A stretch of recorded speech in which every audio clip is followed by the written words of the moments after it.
Thank you, Mr. Speaker. Members, I'm going to keep this incredibly brief.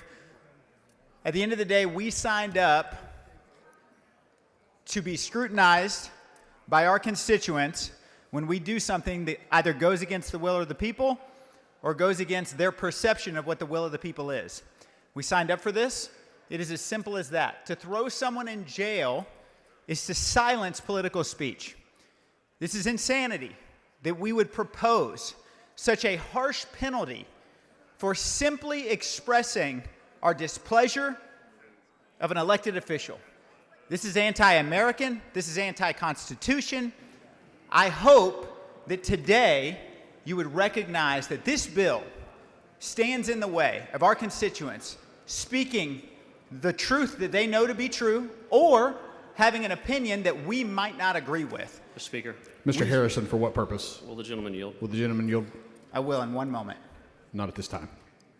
I'm asking you, for those of you who ran off of making sure that we keep this constitutional republic and make sure that people can have a voice so that they can speak up against the differences that they have with their elected officials, these grassroots organizations, I just have to bring up, what was said up here when I asked the question to Speaker Phelan was simply, are we going to see grassroots organizations thrown in jail as a result of this bill? And he referenced something that they already have to report. Well, that's true if they're a PAC, but what about the C4s? What about those that are doing the work, the public servants? Look, members, it was said up here that this is not about protecting politicians.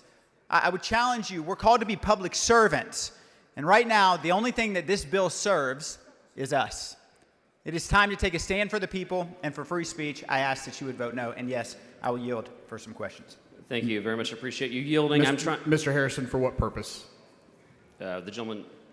Will the gentleman yield for yes, questions? I will. The gentleman yields. Thank you very much for yielding. I'm trying to get my head around this bill, and I appreciate your clarifying remarks, Representative Schatzline.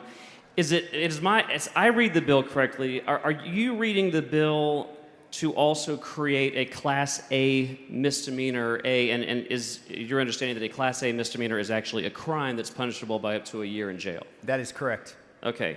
Do you believe that Americans should risk jail time for engaging in political speech? I do not believe that jail time should even be on the table for political speech. Yeah, I agree. And I can't remember if it was you who was engaging in the questions with the bill author, but did you hear the bill author just a minute ago say that he, and I quote, I wrote it down, "I don't care about memes." Did you hear the bill author say that?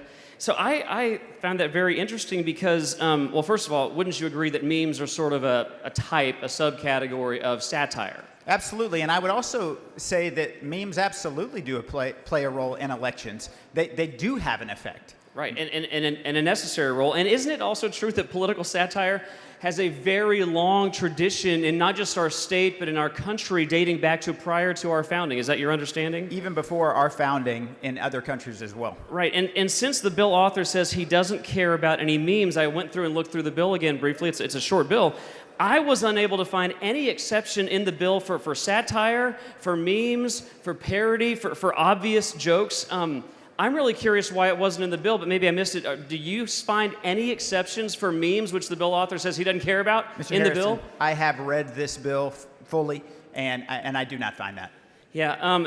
Is it your understanding that this bill, instead of leaving a consequential decision, like, for example, what the disclaimer should say, what it should look like, are you aware that this bill hands the full authority to issue regulations which carry the force and effect of law to unelected bureaucrats at the TEC to determine the type and the manner and the size and the way in which these disclaimers are to be displayed? Are you aware of that? Is that correct? That is my understanding. Should we be leaving decisions like that to unelected bureaucrats? Absolutely not. Yeah, I agree with that, and I'm very concerned about that.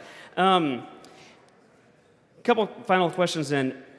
If we have to choose, because in government, we can never find perfect equilibrium on most issues.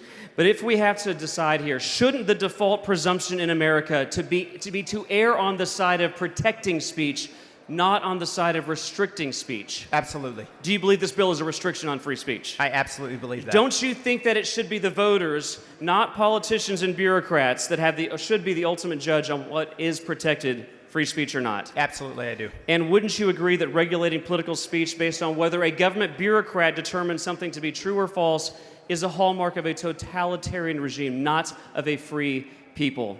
I completely agree. Can you think of anything more important than protecting in the state of Texas than our First Amendment protections? I cannot. And in closing, are you aware that this bill, the fact that we are even debating this bill, has made national headlines from coast to coast?